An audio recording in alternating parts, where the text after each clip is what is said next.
नमस्कार, मैं डॉक्टर नरेंद्र गुप्ता एक बार फिर आप सभी का स्वागत करता हूं अपने चैनल होम्योपैथी एनलाइटेंड में। तो ये एक जो आज हम केस देख रहे हैं, ये 52 वर्षीय 52 ईयर्स का एक शॉपकीपर है, दुकानदार है। इसका कारोबार बहुत बड़ा है। इसकी लगभग 200 वर्ग गज में दुकान बनी हुई है और 5 मंजिला है।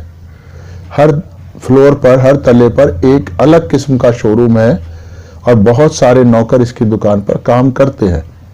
और इसके परिवार में ये स्वयं है, इसकी पत्नी है, बहू, बेटा और पोता है।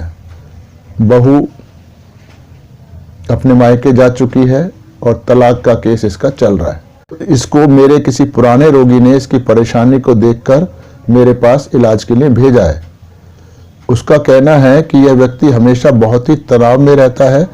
कोई नौकर जरा सा भी गलती कर दे तो उसकी बुरी तरह से डांटता है कि जैसे तो इसका व्यापार ही खत्म हो सकता है इस नौकर की गलती की वजह से। मजदूर को डांटने के बाद फिर ये बहुत घबराता है कि कहीं नौकर ही ना भाग जाए। नौकर भाग गए तो काम कैसे चलेगा। इसलिए नौकर को डांटने के बाद उसको थोड़ा फिर ये आराम से भी समझाने लगता है कि कहीं ये नौकर भाग ही ना जाए।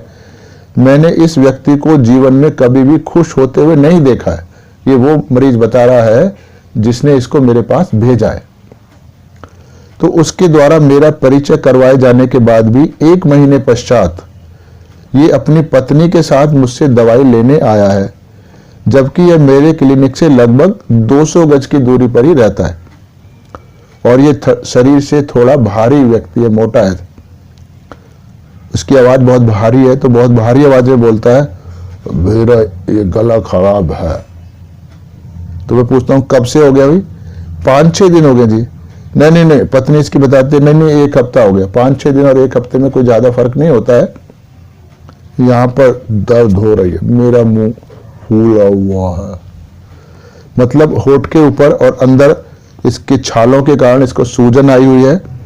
इसको कम से कम भी नहीं तो लगभग 2 वर्ष हो गए होंगे, रोगी बता रहा है। गले को 5-6 दिन और लिप्स को सूजे हुए लगभग 2 साल। पत्नी इसकी बताती है, सर ये पूरे होठों पर इनको पपड़ी जम जाती है, सफेद से हो जाते हैं, फिर पपड़ी उतर जाती है। मैं इसको पूछता हूँ, तुम तंबाकू गुटखा वगैरह खाते होगे क्या? नहीं, कुछ नहीं लेता हूँ सर, कुछ नहीं लेता हूँ। हम तो पूरे शाकाहारी हैं, इसकी पत्नी बोलती है। 2 साल पहले जब फूल गया था तो इन्होंने सर्जरी करवाकर उसको निकाल दिया था, तब से पूरा ही फूला हुआ है। यानी सर्जरी का ज्यादा लाभ नहीं हुआ, क्योंकि उसके वाइटल फोर्स की जो हार्मोनी थी वो तो रिस्टोर हुई नहीं है। नहीं, वो दूसरी चीज थी ना। रोगी बहुत ही नम्र तरीके से जवाब दे रहा है। अब वो बता रहा है कि इसकी वजह से जो दांतों में छाले, मुंह में छाले हैं, खाया नहीं जाता, हल्की सी भी नमकीन चीज भी नहीं खाई जाती है, बहुत ज्यादा जलन होती है। अच्छा, तो मुंह अंदर से तुम्हारा कट गया होगा। पूरा मुंह खोलकर अच्छे से दिखाता है और वर्णन करते समय प्रतिक्रियाएं इसकी सामान्य नहीं है। ऐसा नहीं कि उनको देख के बड़ा घबरा रहा है या कुछ और रिएक्शन। इनको स्किन की, त्वचा की प्रॉब्लम भी रहती है जी बहुत सारी।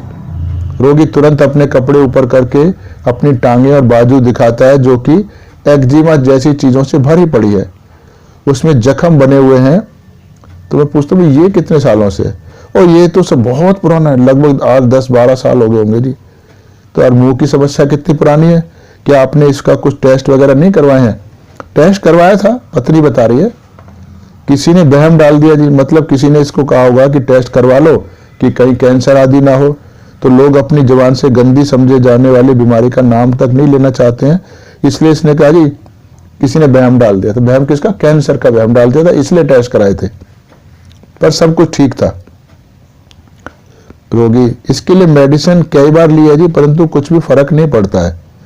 पत्नी इसके बताती है, डॉक्टर साहब ये व्यापार में है ना, इसलिए समय की भी एक समस्या रहती है, इसलिए भी इलाज नहीं कर पाते।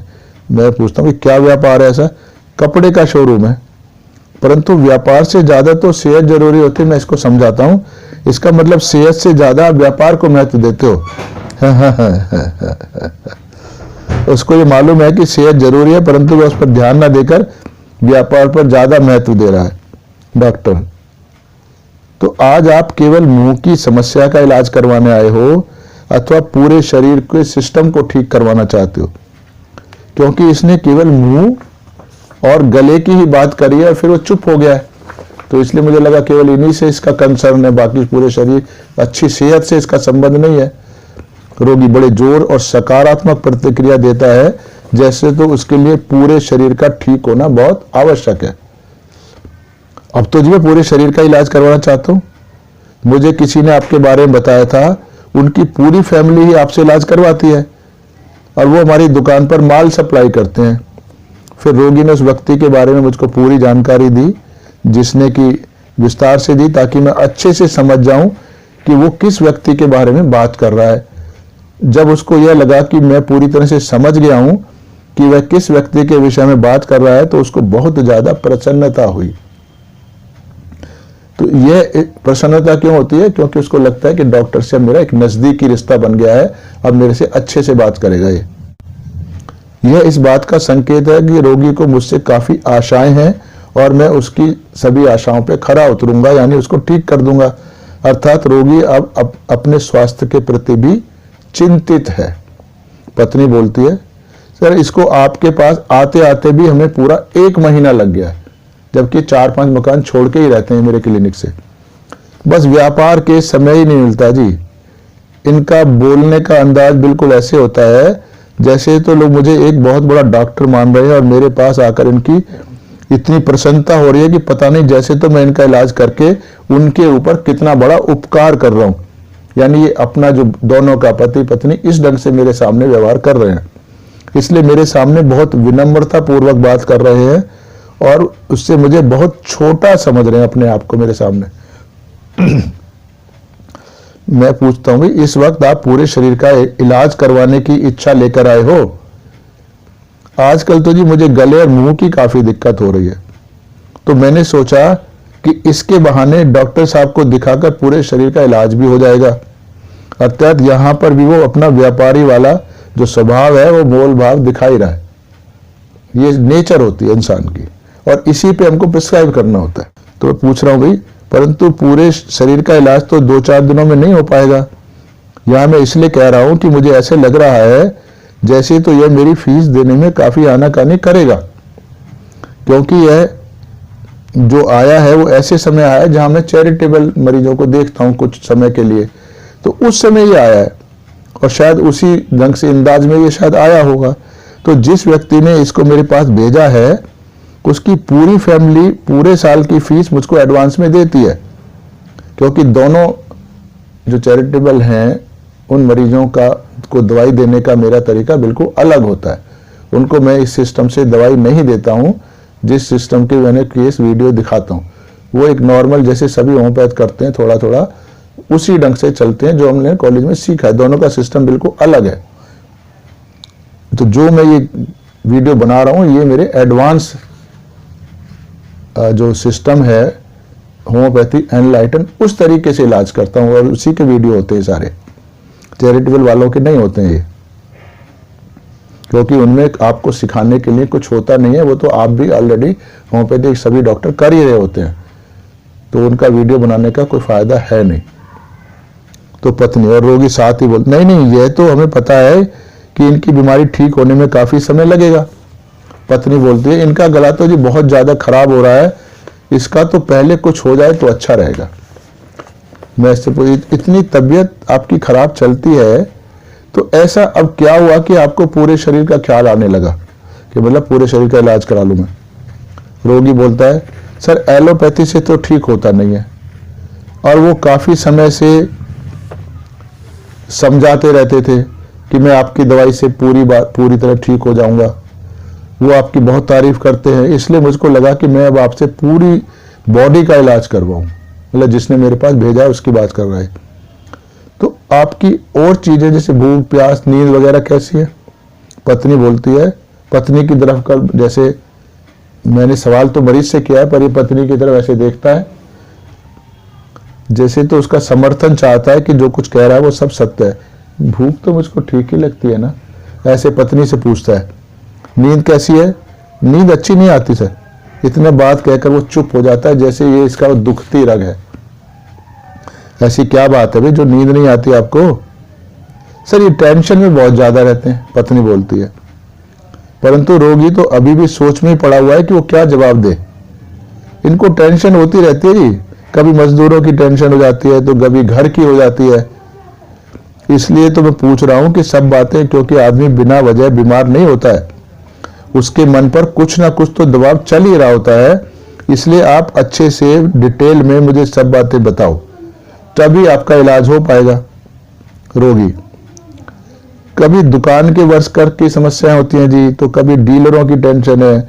ये सब तो दुकानदारी में चलता ही रहता है, हमेशा चलता रहता है। यह सभी तो मैं पूछ रहा हूं कि क्या टेंशन चलती है, क्योंकि हर किस्म को अलग, हर रोगी को अलग टेंशन होती है। तो रोगी हमारे ऐसे प्रश्न को समझ नहीं पाते हैं, क्योंकि हम उनकी बीमारी को छोड़कर ऐसे सवाल क्यों पूछ रहे हैं। इन प्रश्नों का उनकी बीमारी से के इलाज से क्या संबंध है। परंतु जब वो सारे प्रश्नों की महत्ता को समझ जाते हैं तो फिर वो हमें ठीक ढंग से जवाब देते हैं, क्योंकि एलोपैथिक डॉक्टर या और होम्योपैथिक डॉक्टर तो ऐसी बातें पूछते नहीं है जैसी मैं पूछ रहा हूं, और यही इलाज करने का सही तरीका है। इसलिए रोगी और उसके साथ आए व्यक्ति के साथ एक दोस्ताना हमको तालमेल बनाना होता है, ताकि वो हमसे मिलके अपने दिल की बात को हमें बता सके। रोगी हंसकर फिर बात को टालना चाहता है। हाँ, क्या क्या टेंशन चलती है। फिर अचानक बताना शुरू करता है, छोटी छोटी बात की टेंशन होती है। कुछ लोग तो ऐसे होते हैं जी जो किन्हीं बात की परवाह नहीं करते, पर मैं छोटी छोटी बातों की बहुत टेंशन ले लेता हूं। मैं इन बातों की गहराई में चला जाता हूं। ऐसे क्यों हुआ, उसने ऐसे क्यों किया, अब क्या होगा, अरे तब क्या हुआ, वैसे क्या होगा। तो मैं कुछ समझ नहीं आ रहा है वो क्या कहना चाह रहा है। एक दो बात के बारे में बताओ ना, कि आप किन किन बातों की टेंशन लेते हो। मतलब मैं जानना चाह रहा हूं कि आप किन बातों को छोटा कह रहे हो और किन को बड़ा कह रहे हो। रोगी, अब क्या बताऊं जी, सोच में पड़ जाता है कि वो कौन सी बात बताए, और अपनी पत्नी की तरफ देखकर मंद मंद मुस्कुरा रही है, जैसे तो वह कह रही है कि ये तो बहुत ही छोटी सी बात को भी बहुत ज्यादा टेंशन लेते हैं जी। पत्नी बोलती है, छोटी छोटी बातें जी, जैसे वर्कर की ज्यादा है। जैसे वर्कर जो होते हैं, मजदूर लोग होते हैं जी, उन्होंने जो गलत बोल दिया, तब बेटे ने कुछ गलत बोल दिया तो टेंशन। ऐसे ही जी इसके बारे में ये ज्यादा सोच लेते हैं। तो रोगी मुस्कुरा रहा है, जैसे तो उसको ये स्वयं की कमजोरी लग रही है और उसको वह हंसी में छुपाना चाह रहा है। डॉक्टर, तो इसकी इस दुविधा को देखकर मैं स्पष्ट रूप से पूछता हूं, खासकर बेटे की कहीं बात की ज्यादा टेंशन लेते हैं। हाँ, इनको दुख लगता है जी, उसकी बात को गहराई में ले जाते हैं। मैं उससे पूछ रहा हूँ कि आपके बच्चे आपके साथ नहीं रहते हैं क्या? हाँ जी हाँ, मुस्कुराया जा रहा है, जैसे तो वह अपनी इस कमजोरी के प्रभाव को कम करना चाहता है। पत्नी, बेटा वैसे गलत तो नहीं है, वो गलत भी नहीं बोलता, पर यह है कि वो बस बात को गोल कर गई है पत्नी, तो इसका मतलब कुछ गंभीर बात है। रोगी तुरंत जोर से बोलता है, अरे वो परवाह ही नहीं करता है, जैसे मैं व्यापार में पूरी तरह ताकत जोकर काम करता हूं, पर वो तो बिल्कुल परवाह नहीं करता है। तो मैं इससे पूछ रहा हूं, वो व्यापार में आपके साथ लगा हुआ है या उसका अपना कुछ अलग व्यापार है? अरे मेरे साथ ही काम करता है। पत्नी कहती, तभी तो इनको टेंशन बढ़ती है। अब बच्चा काम ना करे तो कैसे चलेगा, एक ही बेटा है। अच्छा, मतलब आपका एक ही बेटा है और वो भी आपके व्यापार पर ध्यान नहीं देता है, तो व्यापार कैसे चलेगा, यह टेंशन है आपको क्या? पत्नी और रोगी मतलब एक साथ बोलते हैं, मतलब कि वो अपनी जिम्मेदारी नहीं समझता है।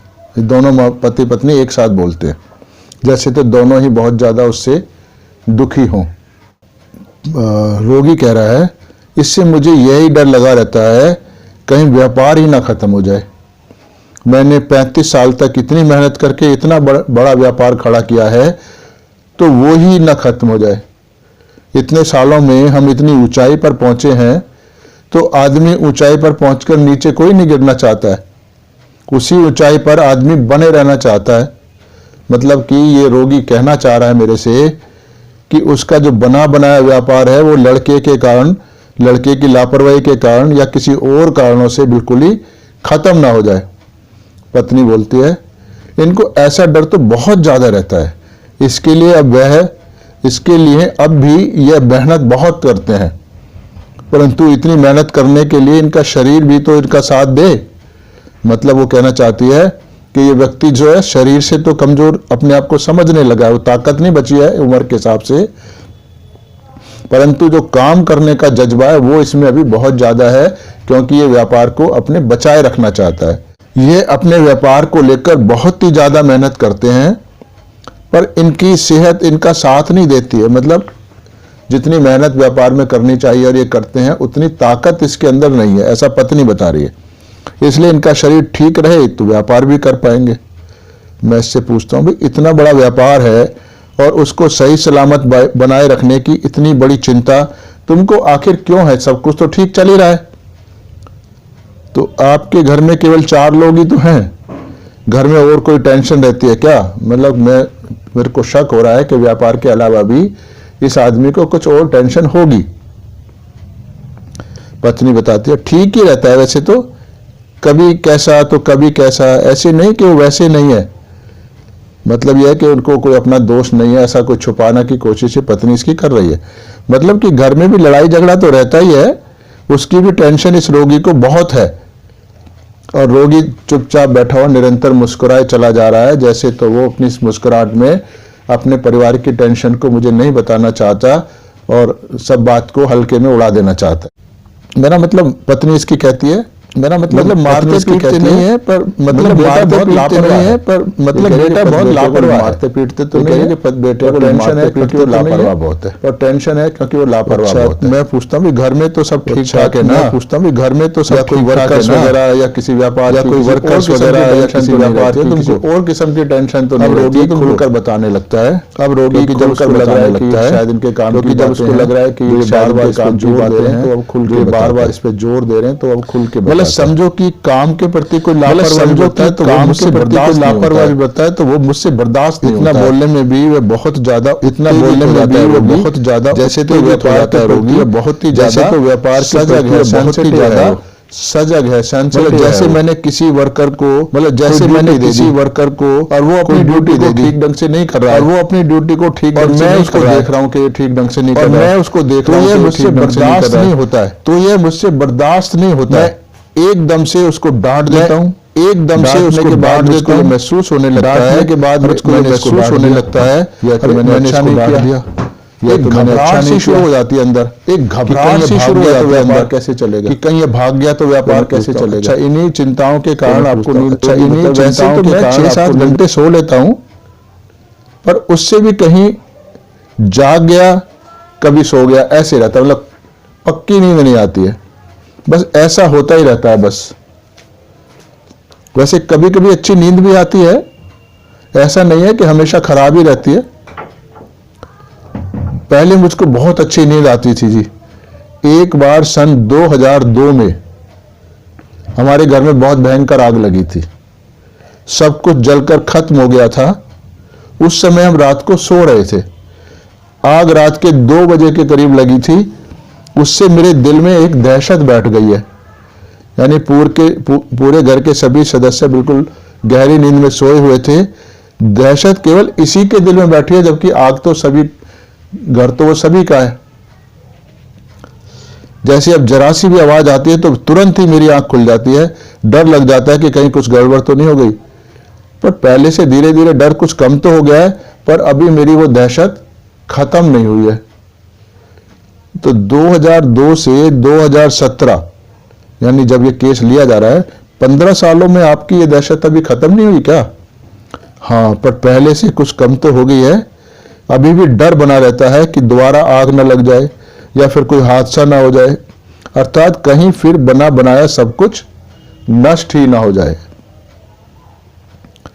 अच्छा, मैं पूछता हूँ भी, तो मतलब आपको हमेशा एक डर ही लगा रहता है, घर का भी और व्यापार का भी, कि इतना सब कुछ बना बनाया है और अचानक ही किसी न किसी हादसे के कारण या और किसी कारण से सब कुछ खत्म ही ना हो जाए।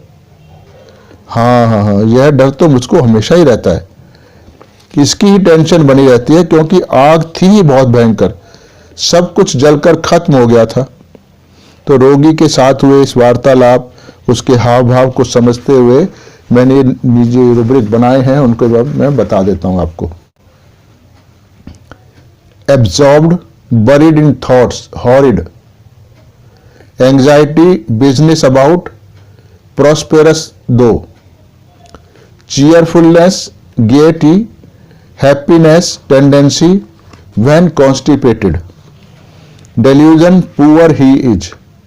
Fear of disaster. Fear poverty, prosperous although. Fur, wraps up in fur during summer. Quarrelsome, scolding. Anxiety, trembling with.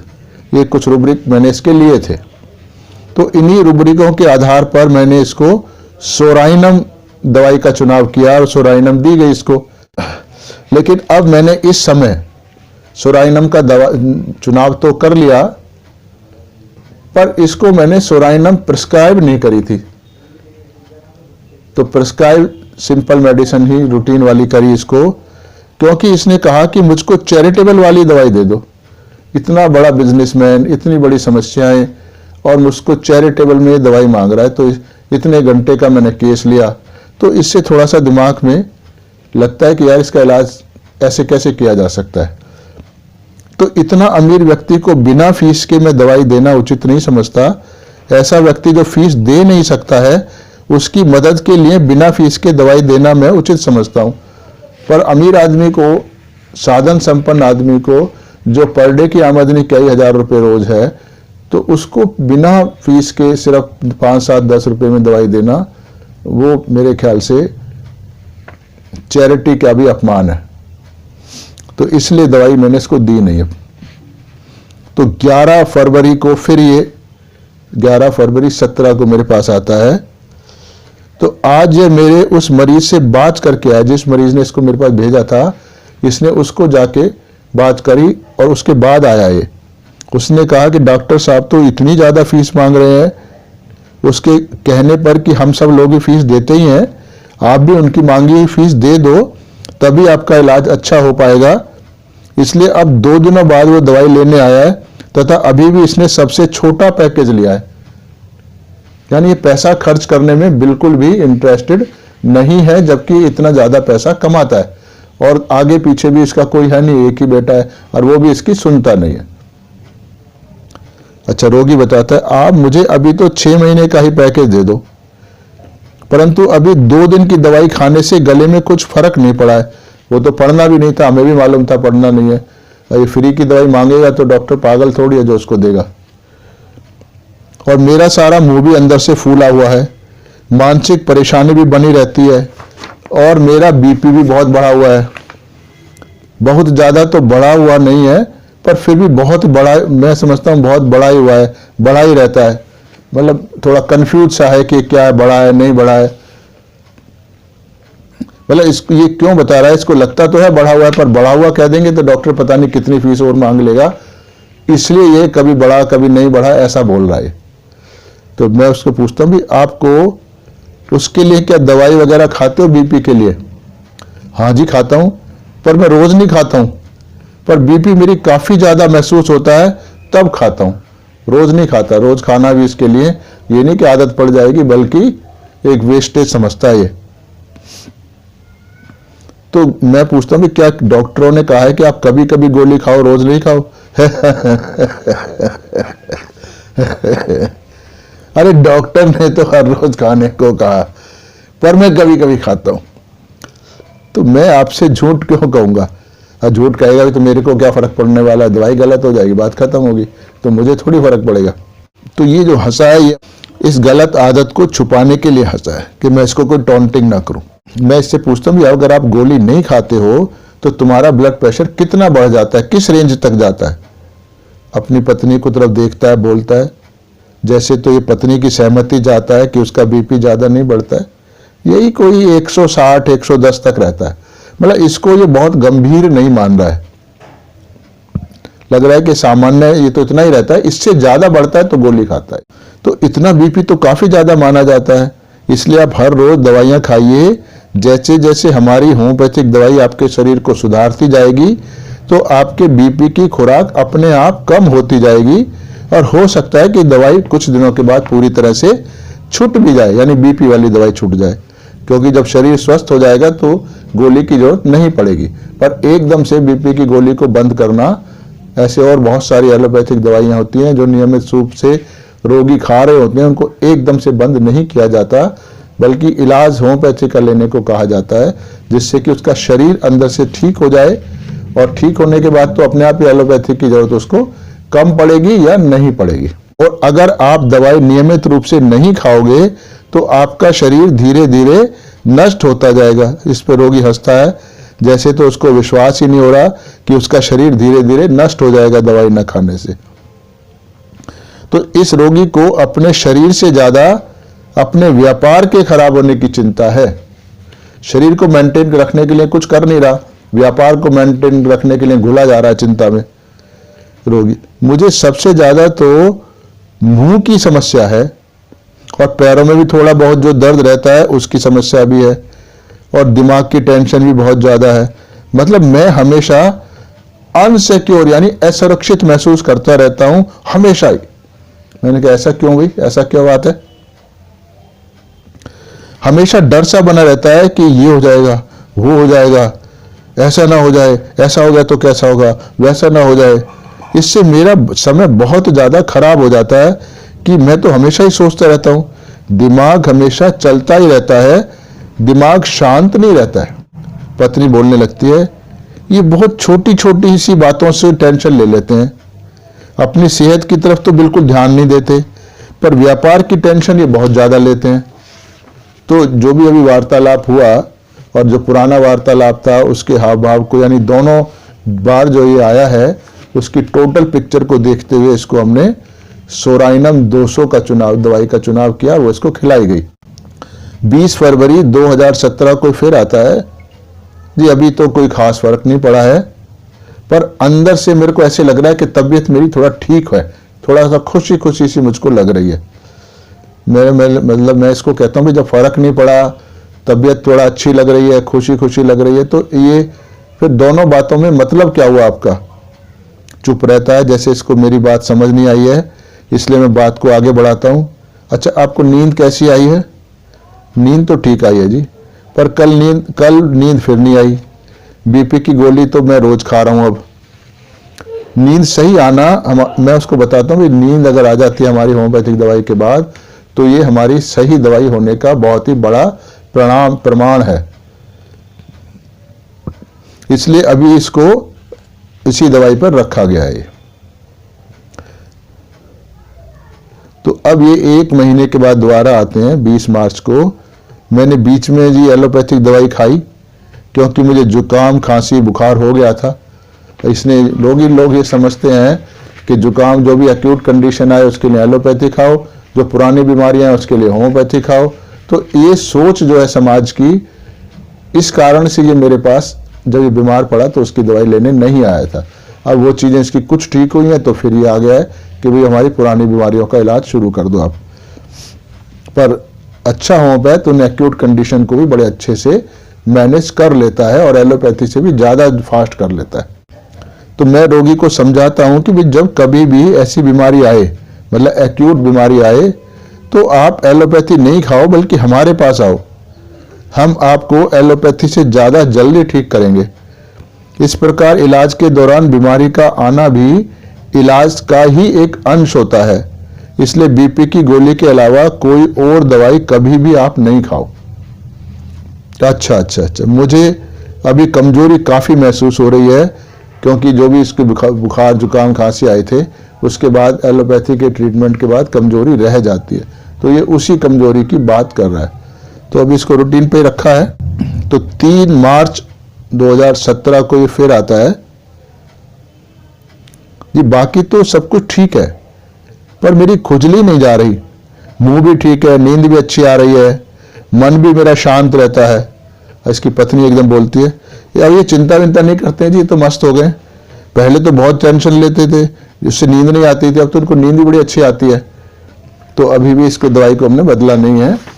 फिर ये अब मतलब इसका सब दवाई के बाद लगभग सभी कुछ बदल गया है, फिजिकल भी और मानसिक भी। तो यही सही सिमिलिमम की पहचान भी होती है और इसी से रोगी क्योर होता है। तो अभी हम जो भी रूब्रिक हमने लिए थे उन रूब्रिकों की व्याख्या करेंगे, उनको समझेंगे। पहला रूब्रिक लिया था absorbed, buried in thought, horrid. तो हॉरिड क्या होता है? हॉरिड होता है जिसे देखते ही एक बड़ा झटका सा लगे दिमाग को, सदमा लगे, डर लगे, घबराहट लगे, और ये कैसा, बहुत ही अनप्लेजेंट किस्म की चीज होती हो। शोचनीय, मन को एकदम विस्मय एवं दुख से अचंभित कर देने वाला दृश्य या कोई बात, कोई व्यवहार, ऐसी स्थिति आदि जिसे देखने सुनने पर मन को बहुत ही अप्रिय लगे, मन चाहे कि इस स्थिति से मैं अति शीघ्र दूर चला जाऊं, उसको हॉरिड कहते हैं, भयावह। जैसे बहुत सारे बच्चे सड़क किनारे पड़े कूड़े में से खाने की कुछ चीजें चुन चुन कर खा रहे हैं। यह दृश्य मन को बहुत दुखी कर देने वाला है, या मन को दुख मिश्रित अचंभे से भर देने वाला है।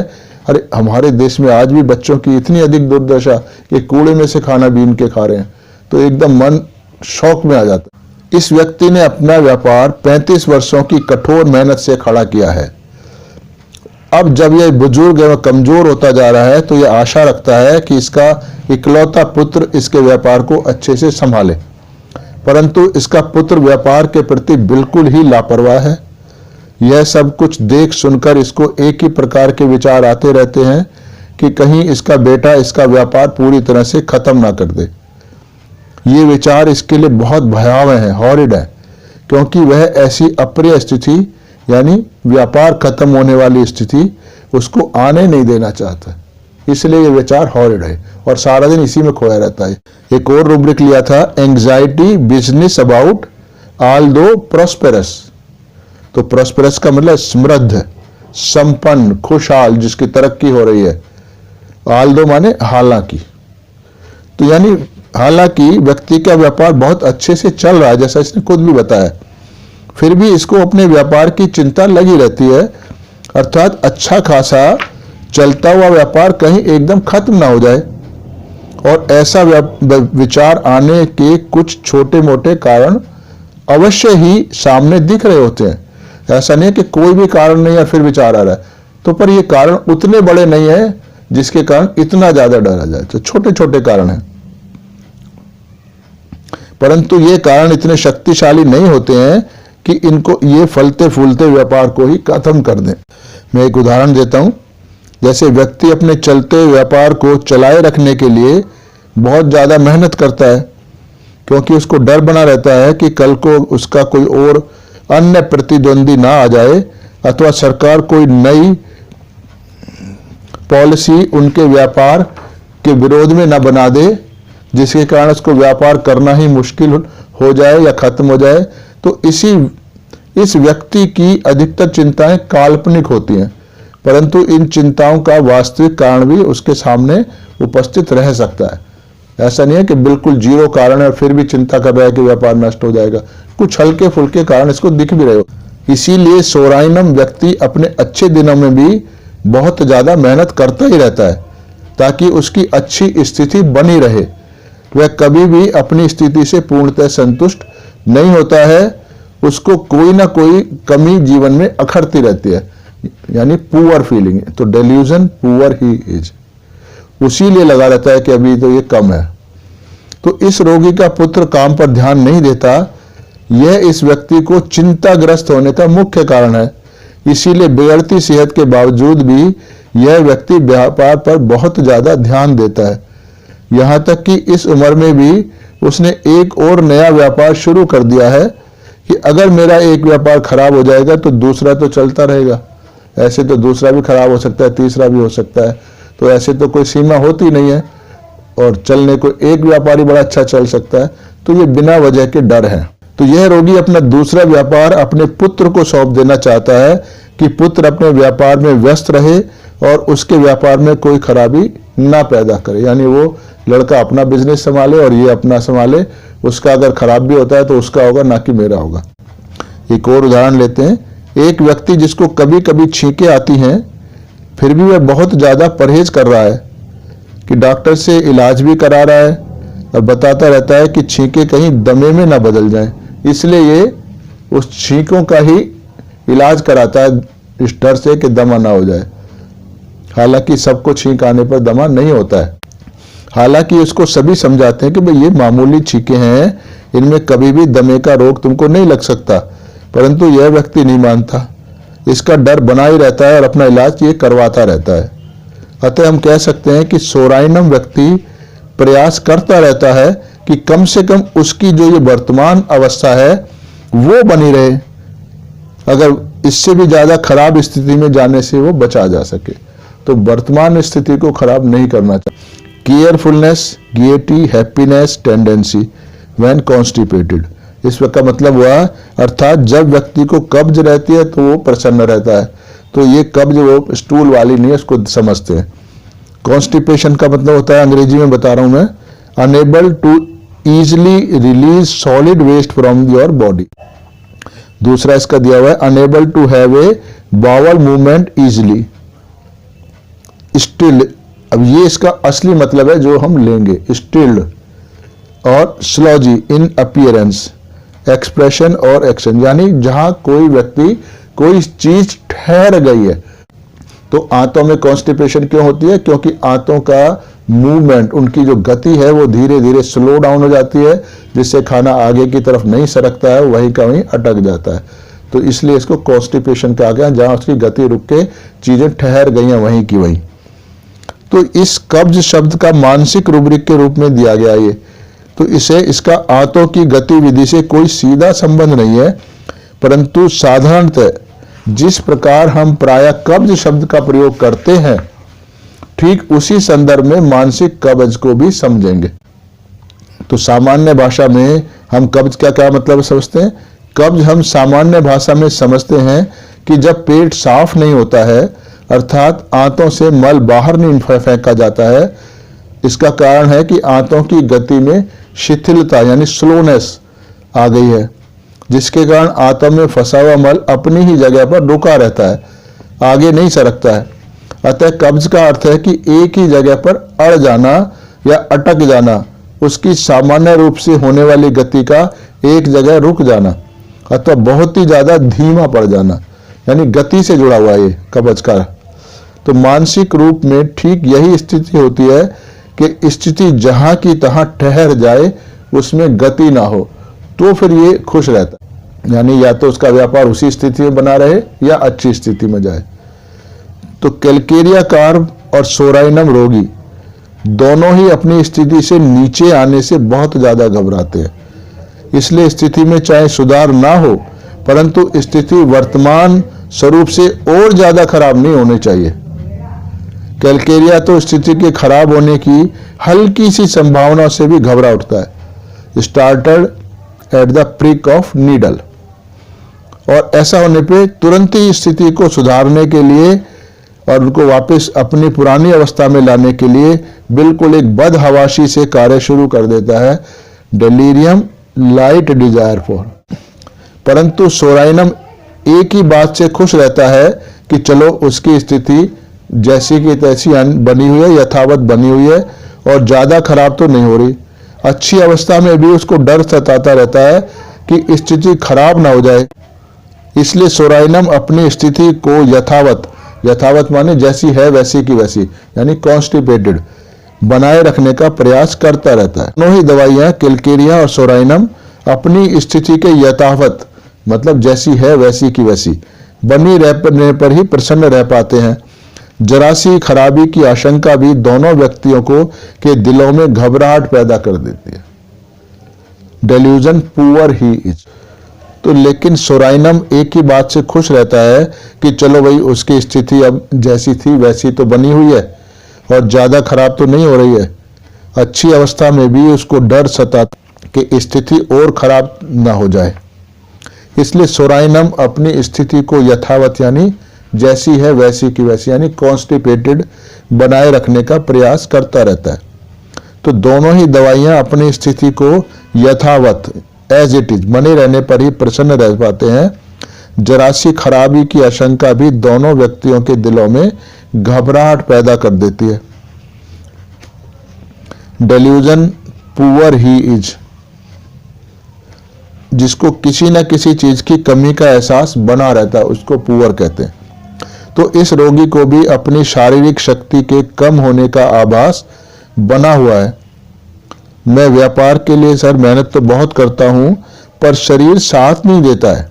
अर्थात यह जितनी शक्ति शरीर में चाहता है, इसके पास उतनी शक्ति इसके शरीर में नहीं है, कमी है उसकी, इसलिए इसको पुअर फीलिंग कहा गया। फियर ऑफ डिजास्टर, डिजास्टर माने बहुत बड़ी आपदा।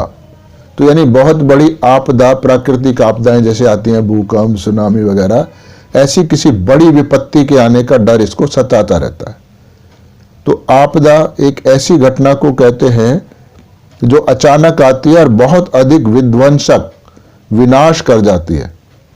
बहुत बड़ी मात्रा में ये तबाही करती है, और आपदा का प्रभाव भी बहुत बड़े पैमाने पर होता है, और उसका जो असर है मन, मस्तिष्क, दिमाग पे, सब तरफ बहुत लंबे समय तक बना रहता है। तो इस व्यक्ति ने अपना कारोबार 35 वर्ष के कठोर परिश्रम से खड़ा किया है, परंतु इसका बेटा इसके व्यापार पर उचित ध्यान नहीं देता है। इसलिए हमेशा इसके अंदर एक डर बना रहता है कि कहीं बेटे की लापरवाही से बना बनाया कारोबार ही ना खत्म हो जाए। यही इसके लिए विध्वंसक स्थिति है, डिजास्टर है। फियर ऑफ पॉवर्टी, ऑल दो प्रस्पेरस, यानी बहुत अधिक खुशहाली होने के बावजूद भी इसके मन में एक डर बना रहता है कि कहीं सब कुछ खत्म होकर फिर गरीबी वाली स्थिति वापस ना आ जाए। रोगी शरीर से हष्टपुष्ट है, परंतु जरा सी भी कोई परेशानी, जैसे छींक आना, 2 बार फालतू टॉयलेट चले जाना, काम करने से मामूली सी थकान हो जाना, ऐसे छोटी छोटी चीजों से भी इसको बहुत ही ज्यादा घबराहट शुरू हो जाती है कि अरे अब तो आई कोई बड़ी बीमारी, और कोई बड़ी बीमारी ना हो जाए, मेरी सेहत ना खराब हो जाए। तो इस भावना को ही रिपर्टरी में एक अन्य rubric feel well before falling sick के रूप में दिया गया है। मतलब दोनों का एक ही है। एक और रूब्रिक है फर रैप्स अप इन समर, अर्थात मखमली बालों वाली किसी चीज में वो स्वयं को गर्मी में भी अच्छे से लपेट के रखता है। रैप माने यानी किसी चीज के चारों तरफ किसी अन्य चीज को लपेटकर उसे अच्छे से ढक लेना। जैसे हम किसी उपहार को किसी सुंदर से कागज, कपड़े आदि में लपेट लेते हैं ताकि वो अच्छा दिखे। जैसे खाने की एल्युमिनियम की पतली पत्ती यानी फॉइल से लपेटकर खाने को हम लोग गर्म रखे जाते हैं। उदाहरण, सर्दी से बचने के लिए शॉल को हम शरीर के चारों तरफ अच्छे से लपेट कर रख लेते हैं। अतः किसी वस्तु को रैप करना यानी लपेटने के पीछे सुंदर दिखने की या किसी संभावित नुकसान से बचाने की भावना होती है, और इसके अतिरिक्त हालात के अनुसार अन्य भावनाएं भी हो सकती हैं लपेटने के लिए। समर माने गर्मियों का मौसम। तो यह व्यक्ति गर्मियों में भी स्वयं को गर्म कपड़े से अच्छे से लपेट कर रखता है। सामान्यतः गर्मी के मौसम में व्यक्ति शीतलता बनाए रखने वाले वस्त्रों का उपयोग करता है, परंतु यह व्यक्ति गर्मियों में भी गर्म कपड़ों से लपेट कर रख रहा है, तो इसके पीछे इसकी मूर्खतापूर्ण डर का भाव छुपा हुआ है। अर्थात इसको यह समझ ही नहीं आ रहा कि किस परिस्थिति में किस प्रकार से हमको व्यवहार करना है। जैसे अच्छा व्यापार चल रहा है तो उसके खराब होने के डर से हमेशा चिंतित बने रहने की आवश्यकता नहीं होती है, बल्कि अपने अच्छे व्यापार का आनंद लेना होता है। जैसे डायबिटिक का कोई रोगी है जिसको गोली खाने से शुगर का स्तर काफी घट जाता है, तो सभी उसको सलाह देते हैं कि गोली की खुराक कुछ कम कर दो, परंतु यह उतनी ही खुराक लेता रहता है। अर्थात गर्मी यानी शुगर लेवल का कम हो जाना, ये इसके लिए गर्मी का के समान है। मैं भी स्वयं को गर्म कपड़े यानी गर्म कपड़ा इसके लिए क्या है, शुगर की गोली जो इसके शुगर को कम करती है, मैं भी अच्छे से लपेट कर रखना। यानी शुगर गोली खाने से शुगर और कम हो रही है, फिर भी ये गोली खा रहा है इस स्थिति से कि कहीं अगर नहीं खाई तो फिर मेरी शुगर दोबारा ना बढ़ जाए, जबकि असर उल्टा आ रहा है। अतः हम कह सकते हैं कि सोराइनम परेशान करने वाली स्थिति में भी परेशानी के कारण को इस आशा में नहीं छोड़ता कि शायद इसी से मेरा भला हो जाए या भला हो रहा है। जैसे तेज खुजली को शांत करने के लिए वो गर्म पानी से नहाता है, और इसी तरह से उसकी खुजली में कुछ देर के लिए आराम भी आ जाता है। रोगी को इलाज से आराम लग रहा है, परंतु वह इसी आशा में दुबला होता चला जाता है कि उसको पूरा आराम आएगा या नहीं आएगा। अरे भाई, आराम आएगा, आ रहा है, दवाई काम कर रही है, तो लोगों को उम्मीद होती है, आशा या विश्वास होता है कि एक दिन में ठीक हो जाऊंगा। पर इसको ये लगता है अरे कितने दिन आएगा, कहीं वापस वैसा ही तो ना चला जाए। मुझे तो लगता है कि मेरी बीमारी ठीक नहीं होगी, जबकि दवाई से अथवा बिना दवाई के भी या किसी अन्य कारण से भी इसकी स्थिति अच्छी होती जा रही है। पर यह खुश नहीं होता, उल्टा निराश ही बना रहता है कि उसकी स्थिति कभी भी अच्छी होगी नहीं। रोगी के घुटने में काफी दर्द है, ये उदाहरण है, जो चलने से और बढ़ जाता है, परंतु यह इस आशा में सैर को जाता है कि सैर करने से उसके घुटने सही हो जाएंगे। अभी कहाँ से सही हो जाएंगे, जब चलने से अभी दर्द और ज़्यादा बढ़ रहा है, तो ज़्यादा चलने से तो और ज़्यादा ही खराब होंगे। तो पर ये वो इसको दिमाग में है कि चलने से अच्छा होता है तो चलता है। तो मैं समझता हूँ कि इस केस के माध्यम से सोराइनम को कि एक पक्ष को आपने समझा, अब इसको अलग अलग रोगियों में, अलग अलग बीमारियों में आप इस्तेमाल बड़े विश्वास के साथ कर सकते हो। वीडियो देखने के लिए आप सभी का बहुत बहुत धन्यवाद।